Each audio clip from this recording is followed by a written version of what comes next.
So it looks like after all these years of waiting and talking, it appears that the regional ferry has made some significant gains. So the use of the regional ferry may be closer than we believe. CARICOM advances regional ferry plan as part of a push for greater inter-regional travel. And I understand from Barbados to Guyana would be about what? I think they said about 200 US dollars or less than that. We'll get the pricing in the video. Stay tuned for the information in the video coming up. All right.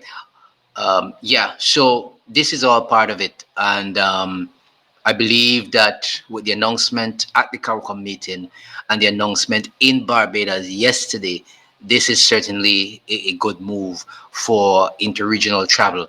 But let's listen to what the stakeholders have to say in this upcoming video. Let's hear what they have to say about it. It is a concept which is now very common in Europe, where they have succeeded in deepening their integration movement. As we have now come to the point of deepening ours in similar capacity, there are some things obviously therefore that we now have to do. So we have already identified what are called ROPAX vessels, where you roll on, roll off. And for those people who have seen it in operation between Trinidad and the island of Tobago, you would have seen vehicles being rolled onto a ferry, and you drive across and you drive into Tobago, do whatever you have to do, and you go back to Trinidad. That is an example of what it is that we're trying to be able to achieve. Now, discussions with the Caribbean Private Sector Organization indicate that they are on board. The discussions now turn on how we can drive the costs down, and the ambition is to have those costs per person well beneath 100 United States dollars per trip, and therefore making access between the islands far more competitive for a wider swath of people than they now are.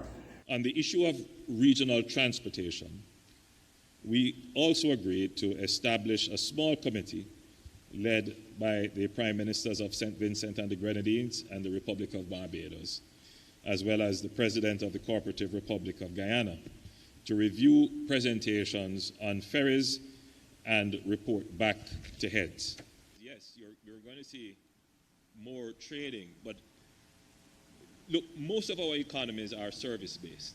So you're going to see more trade, but you should also take note that trade works when there are other parallel activities. So there needs to be a freer and more integrated capital market and a freer labor market. And therefore, the free movement of labor in the region is something that is critical. We've long, as a region, we've long been talking about strengthening trade cooperation south-south with Africa, with Central and South America. And even within CARICOM, because even within CARICOM, the trade is probably less than 15% internal relative to total trade. So the question is, what are you going to do with this new base tariff that's implemented? Well, one of the things we have to do is to diversify our trade. And now it's not just a matter of talk, it is an urgent matter. So we have been engaged with the Afri-Exim Bank, and that has gone very well. They have established an office in Barbados, and Jamaica just today signed the instruments of partnership.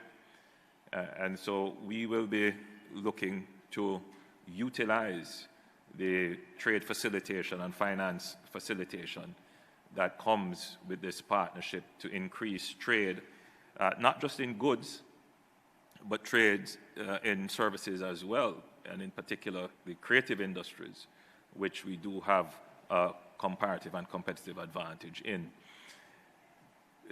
Internally within CARICOM, there are still some non-tariff barriers and other measures that form an obstacle to trade. And we have put together a committee headed by the foreign ministers and ministers of trade of Jamaica and Barbados to seriously examine how we can reduce, if not totally remove, these non-tariff barriers, and to standardize procedures across the board to facilitate greater trade intra-region.